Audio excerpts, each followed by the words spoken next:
Hello soul family, welcome है आपका मेरे चैनल राशि वर्मा हाई वाई 111 चैनल में। दोस्तों, ये चैनल आपको स्पिरिचुअल एंड मटेरियल लाइफ को बैलेंस करना सिखाएगा। इससे रिलेटेड आपके पास इंटरेस्टिंग वीडियोस आएंगे। उसके लिए आप मेरे चैनल को सब्सक्राइब करें और वीडियो पसंद आने पर लाइक करें। तो बढ़ते हैं अपने टॉपिक पे। दोस्तों, आज का टॉपिक है, बहुत भावुक टॉपिक लेके आई हूं आपके सामने। दोस्तों, जब भी कोई किसी चीज का जिक्र होता है या बात होती है तो उस चीज को आपके सामने मैं रखती हूं, उसके बारे में डिस्कशन करती हूं और आपको जो भी चीज की मतलब महसूस होता है कि यस मेरे साथ भी ऐसे ही होता है, यस मेरे साथ भी ऐसे ही होता है, तो कोई ना कोई मेरे वीडियो के माध्यम से आप लोगों को आई होप बहुत सारी जानकारी मिलती होंगी। और ज़रूर कुछ लोगों के लिए ये जो विशेष टॉपिक लेके आई हूँ ये बहुत ही अलग टाइप का है। दोस्तों, अभी जल्दी में किसी ने मुझसे सवाल किया कि जब भी मैं भक्तिमय गाना सुनती हूँ या सुनता हूँ तो पता नहीं मेरे अंदर से एक इमोशनल फीलिंग आती है, मेरे अंदर से एक भावुकता आती है ईश्वर के लिए। और पता नहीं क्यों इतनी मैं इमोशनल हो जाती हूँ, इतनी मैं भावुक हो जाती हूँ कि मैं अपने इमोशंस रोक नहीं पाती हूँ और मैं रोना शुरू कर देती हूँ, रोती ही रहती हूँ। घबराहट, बेचैनी जो भी अंदर बैठी होती है मेरे अंदर से बाहर निकलकर आंसुओं से बह जाती हैं जब भी मैं भक्तिमय गाना सुनती हूँ।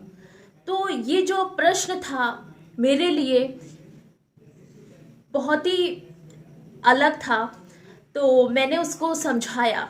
उसी तरह मैं आपको बताना चाह रही हूँ। मैंने उससे बस इतना ही कहा, अपनी फ्रेंड से इतना ही कहा कि तुम्हें रोना इसलिए आता है क्योंकि तुम्हारे अंदर की जितनी भी डिज़ायर है, जितनी भी जो बेचैनी है, मायावी चीज़ों को लेकर जितनी भी एग्रेशन है, जितना भी फ्रस्ट्रेशन है, जितना भी अंदर की जितनी मिलित जो अंदर मैल जमा है वो आंसुओं से निकल जाता है जब भी तुम भक्तिमय गाना सुनती हो। क्योंकि देखिए दोस्तों, जो हमारी सोल होती है, जो हमारी आत्मा होती है, वो ईश्वर के प्यार के लिए भूखी होती है। वो चाहती है कि मुझे ईश्वर का स्नेह मिले। हमारी आत्मा का ऑक्सीजन है आध्यात्मिकता, स्पिरिचुअलिटी। तो ईश्वर चाहते हैं कि मेरा बच्चा मेरे साथ समय गुजारे, जप करे, गाना सुने और मेरा ध्यान लगाए। तो आजकल की भागती हुई दौड़ती हुई जिंदगी में लोगों के पास फुर्सत नहीं होती है कि वो मेडिटेशन करें, चैंट करें या भगवान का ध्यान लगाएं। फुर्सत नहीं होती है, खास करके मटेरियलिज्म जो दिमाग है लोगों का। और थोड़े बहुत जो स्पिरिचुअल लोग होते हैं तो वो थोड़ा बहुत ध्यान लगाते हैं, फिर वो कहीं ना कहीं भटक जाते हैं जो थोड़े बहुत स्पिरिचुअल लोग होते हैं। और फिर जब वो ध्यान लगाते हैं, समय निकालते हैं, तो उनका कहीं ना कहीं अंदर की जो भी मैले दूषित आत्मा पे जो लेयर लग गया है निगेटिविटी का, डिजायर का, तो वो आंसुओं के सहारे सब निकल आता है। सारी गंदगी निकल आती है, आंसुओं में बह जाती है। कहते हैं ना, रो लीजिए मन हल्का रहेगा। तो यही चीज़ है दोस्तों, रोने से मन हल्का हो जाता है और ईश्वर को याद करके रोने से तो बहुत ज़्यादा मन पवित्र भी हो जाता है और हल्का भी हो जाता है। क्योंकि आपके अंदर की जो घबराहट, बेचैनी, एग्जाइटी, डिप्रेशन जो कुछ भी है, क्योंकि आत्मा तो हमारी पवित्र है, वो जानती है कि हमारी भूख कैसे मिटेगी, हमारा अंदर की घबराहट, बेचैनी वो कैसे मिटेगी। आत्मा जैसे ही वो ईश्वर की धुन सुनती है, ईश्वर का नाम जब सुनती है, और आप सब रोने लगते हो। क्यों रोने लगते हो? क्योंकि आप रियलिटी समझने लगते हो। आपकी आत्मा रियलिटी जानती है, सच्चाई जानती है। ये मायावी चीजें सब टेम्परेरी हैं, ये कुछ ही दिन का खेल है। उसके बाद सबको प्रभु के वैकुंठ लोक ही जाना है। तो दोस्तों, ऐसा सवाल अभी जल्दी मेरे पास आया। फिर वो लड़की मेरे से पूछने लगी कि मैं यंग हूँ, मेरा उम्र है घूमने की, पिग मूवी देखने की, पार्टी जाने की, दोस्तों के साथ घुलने मिलने की। तो मैंने बस उससे इतना ही कहा कि देखो, इसमें उम्र का कोई मतलब नहीं है। उम्र से तुम्हें क्या मतलब है? स्पिरिचुअलिटी में कोई उम्र नहीं देखी जाती है। इसमें बूढ़ा, मिड एज, यंग, टीनेजर्स, इसमें कुछ नहीं देखा जाता।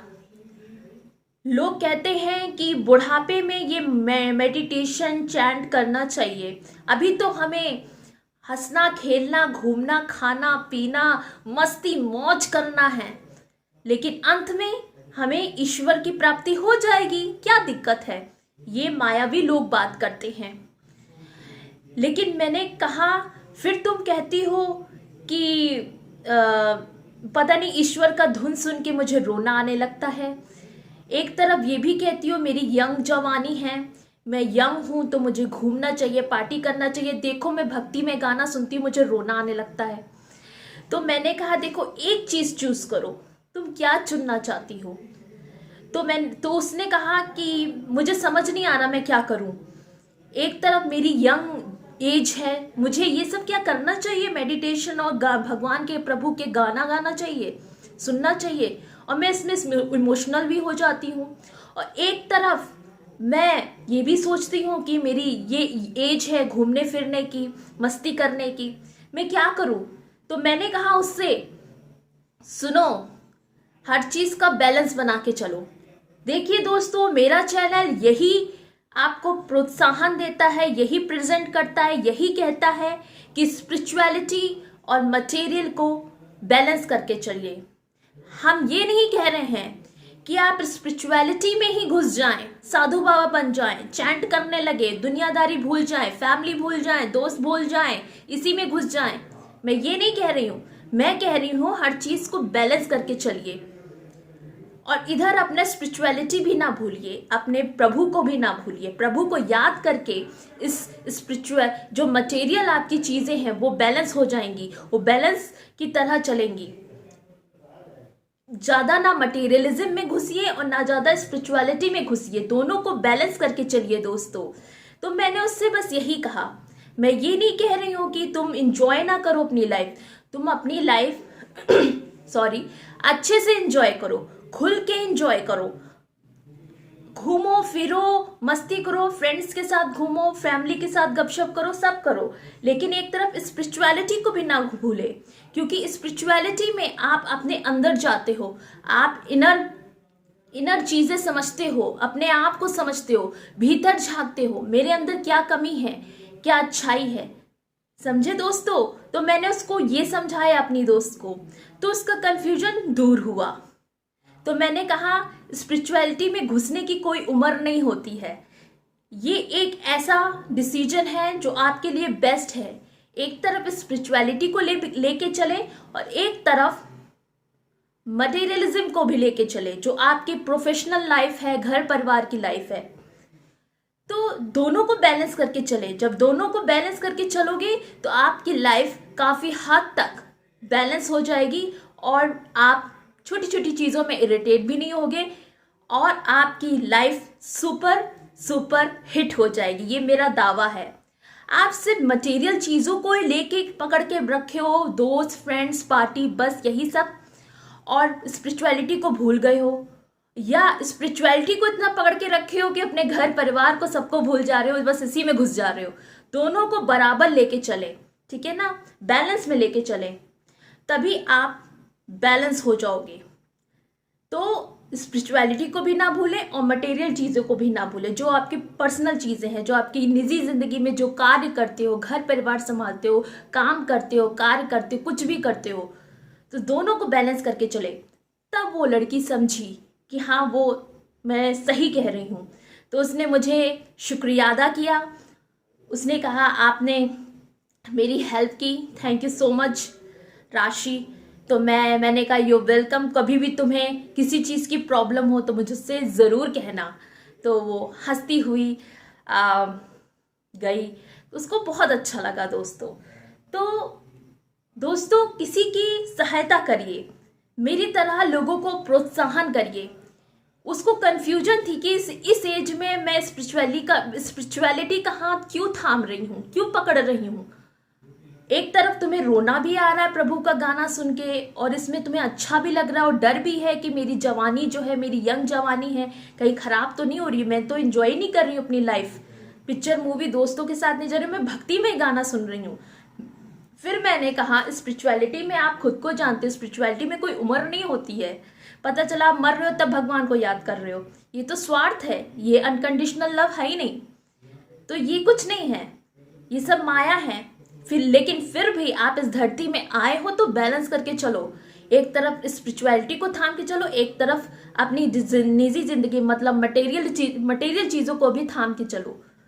तो उसको समझ में आया।